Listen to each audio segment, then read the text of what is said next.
Hola, ¿qué tal?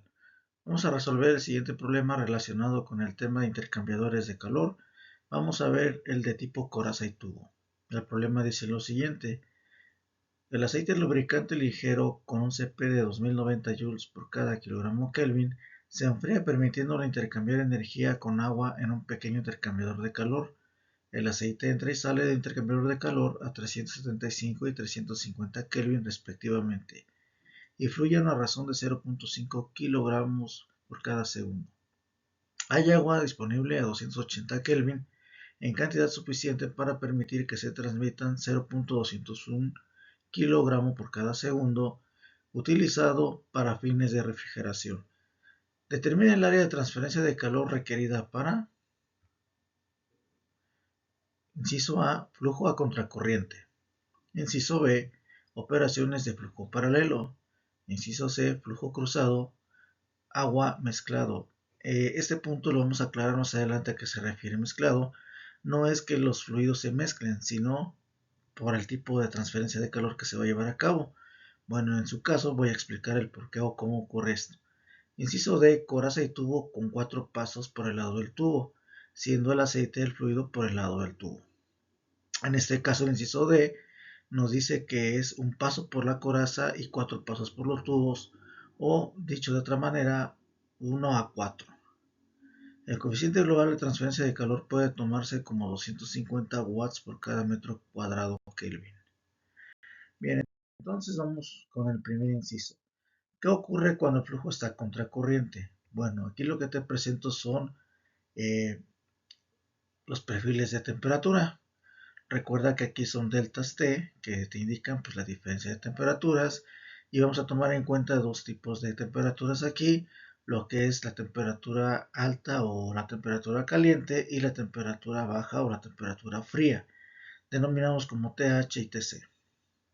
Bien, cuando es un flujo contracorriente debes observar que estos van de manera contraria, va uno de mayor concentración a una menor concentración y aquí va a ser una de menor concentración, me refiero a la temperatura baja y va a aumentar dependiendo de pues en el transcurso del paso de la otra temperatura alta, ¿no? Entonces este es TC2. Bien, con esto es muy importante encontrar primero qué ocurre con la parte de calor, con el balance de energía. Entonces aquí tenemos las fórmulas en donde nos determinan cuál es el calor de manera diferencial, ¿sí? El calor, cómo participa, los parámetros, pues primero lo que participa es el flujo másico, el Cp y delta T. Entonces, estas ecuaciones ambas se integran. Cada una de ellas está en función de la temperatura fría y la temperatura caliente. ¿Sale? Entonces, también puedes observar que la diferencial que cada una de ellas, en el caso de la caliente y la fría, pues viene siendo prácticamente la misma fórmula y estas se pueden igualar. Bien, entonces, de acuerdo a nuestro problema, nos dice que entra al intercambiador 375 y se enfría a 350.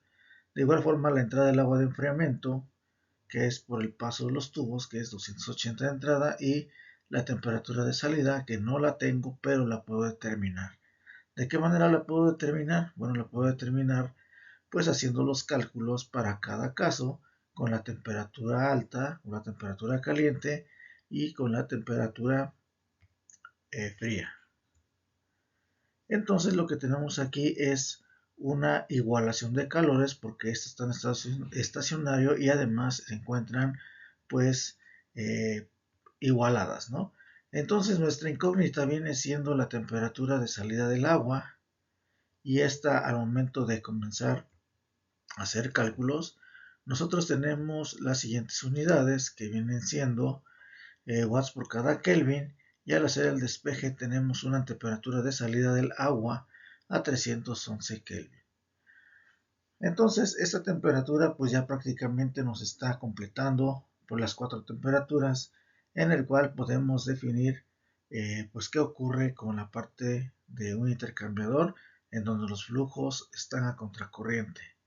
Bien, entonces también el resultado cuando el flujo es en paralelo pues es el mismo Prácticamente pues esto es debido a que son las mismas temperaturas o los perfiles de velocidad, pero obviamente el sentido cambiaría, ¿verdad? Porque recuerda que en paralelo van de manera paralela, valga la expresión, tanto por la temperatura caliente como la fría. Bien, entonces al ser la misma temperatura de salida del agua, tenemos lo siguiente. Aquí está el esquema y debemos calcular lo que se llama la diferencia de temperaturas media logarítmica y viene siendo esta su fórmula para la parte de la contracorriente. Entonces aquí vienen los índices y la temperatura que tiene que ser para cada caso, de acuerdo pues a cómo se encuentren distribuidas las temperaturas. Acuérdate que H es por caliente y C por frío. ¿Sí? Entonces, aquí vienen los subíndices. También cabe mencionar que los subíndices vienen siendo 1 entrada y 2 salida. Bien, para el caso de contracorriente, nuestra media logarítmica de temperaturas viene siendo un valor de 66.09 Kelvin. ¿Qué pasa en paralelo? Bueno, el flujo en paralelo, de acuerdo a nuestro ejercicio, aquí está el esquema, pues distribuidas las temperaturas, y también nosotros vamos a aplicar la misma fórmula, solamente que hay que observar que aquí cambia lo que es la entrada y la salida, obviamente, de acuerdo a esos flujos. Entonces, una vez que nosotros aplicamos la fórmula, sustituimos los valores que conocemos y nos da un valor de media logarítmica de temperaturas de 62.83 Kelvin en paralelo.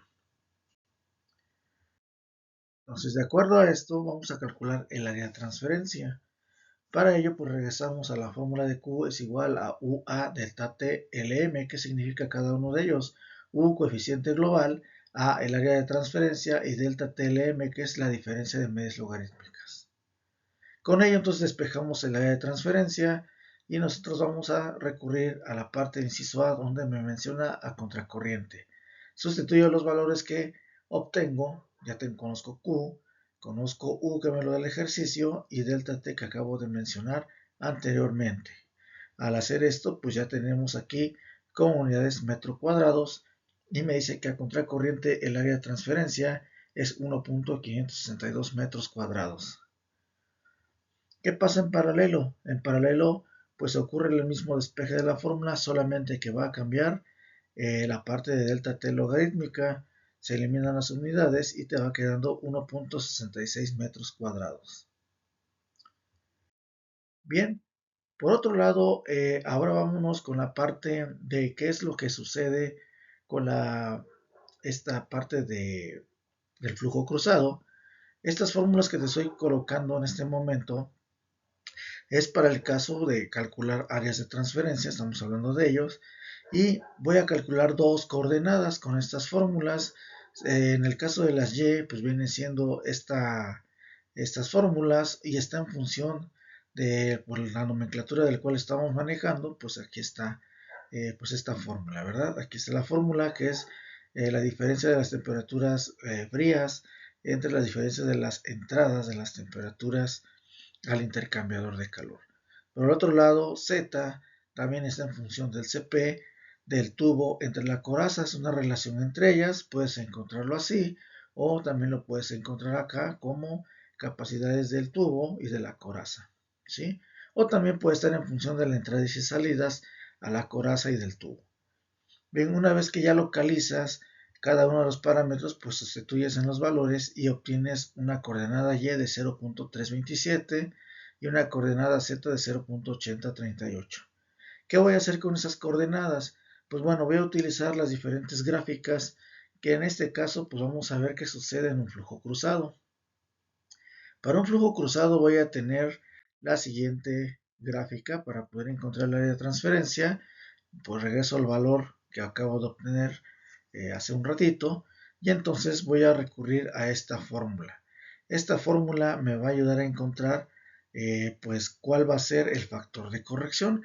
¿A qué se refiere el factor de corrección? Bueno, el factor de corrección es aquel factor que pues toma en cuenta para hacer un ajuste ya sea del área o puede ser un ajuste de de otro parámetro, pero siempre y cuando pues esté bien calculado y esto hace que se acerque uno más a la realidad. Entonces, ese factor de ajuste pues es muy importante, sobre todo en las cuestiones de diseño, ¿verdad? Diseño de equipo. En este caso, pues el diseño del intercambiador de calor. Entonces, como ven, tengo la coordenada Y y la coordenada Z, lo que voy a hacer es localizar Y primero y cruzarlo con el valor de Z. En este caso, Z viene siendo las curvas que bajan. Estas curvitas que bajan son las que representan Z. Estas de aquí, las que van cayendo. Y entonces lo que voy a hacer en ese momento, pues es que como me toca a 0.8038, 0.8, entonces quiere decir que voy a tener que pues tocar la curva a 0.8 con estas dos coordenadas y me desplazo hacia la izquierda encontrando un factor F de 0.98 aproximadamente. ¿Qué es lo que hago con ese factor? Lo que voy a hacer con ese factor es calcular el área requerida y entonces esto se va a obtener mediante la siguiente fórmula, que es el área dividido entre el factor de corrección, y me da un área de 1.59 metros cuadrados para el caso de un flujo cruzado. ¿Vale? Entonces, recuerda que estas gráficas, dependiendo de qué tipo de flujo estés considerando, pues bueno, tienes que seleccionar pues el tipo de gráfico. En este caso, y al inicio te había mencionado que decía agua mezclado. Bueno, no es que se mezclen los fluidos, simplemente te dice cómo se da a cabo el contacto o bueno, el flujo de cada fluido. Entonces, en este caso, cuando dice que el agua no está mezclado es porque primero el agua es quien está fluyendo y después viene el aceite y entra en contacto con el agua ya que esté, pues ahí en la parte de los tubos, y el aceite pues es quien está pasando a través de esos tubos donde el agua pues ya se encuentra ahí mezclado, ¿verdad? A eso se refiere. Y cuando los fluidos no están mezclados, bueno, tienen diferente figura. Esta, bueno, ya más adelante explicaré uno, en donde aquí pues aparece como cruzado, ¿no? El flujo cruzado sigue siendo flujo cruzado, pero lo que sucede es que se ve diferente la figura. Y prácticamente para encontrar el factor de corrección, pues es exactamente el mismo método. ¿Sale? Entonces, eso es de un lado. Entonces, por el otro lado, pues vámonos con la parte de qué pasa con la coraza y el tubo. Lo que pasa aquí en el inciso D es que nuevamente regreso a las fórmulas en el cual me ayudará a encontrar también esas coordenadas. Entonces, esas coordenadas Y y Z, pues son las mismas fórmulas, pero aquí hay algo diferente. Lo diferente es que ahora te dice que hace un paso por la coraza y 4 por los tubos, o llamado también 1 a 4. Bueno, para ello hay diferentes fórmulas también, donde te ayudan a encontrar ese factor de corrección, o también las gráficas que te ayudan a encontrar ese factor de corrección. ¿Y ese cuál es? Bueno, en este caso, para calcular el área de transferencia, tenemos que el mismo área, y vámonos con la siguiente gráfica. Y este factor de corrección está dado para intercambiadores que son de un paso por la coraza y 2, 4, 6, 8 o múltiplos de 2 pasos por el tubo. En este caso es 1 a 4. Hay unas de 1 a 3 y son múltiplos de 3, por ejemplo. Puede ser de 1 a 3, 1 a 6, 1 a 9 y así sucesivamente, ¿verdad? En este caso vamos a seleccionar donde dice un paso por la coraza y 2, 4 y múltiplos de 2 pasos por los tubos, ¿sale? También existen los que son 2 pasos por la coraza y 2 por tubo, 4, 6, 8 múltiplos de 2. Pero bueno, hay que tener mucho cuidado al seleccionar el tipo de gráfica. ¿Sí? Entonces yo te recomiendo que leas el pie de la imagen, en donde si vas a seleccionar el 1 a 4, pues esta es la que se acomoda más. ¿Sale?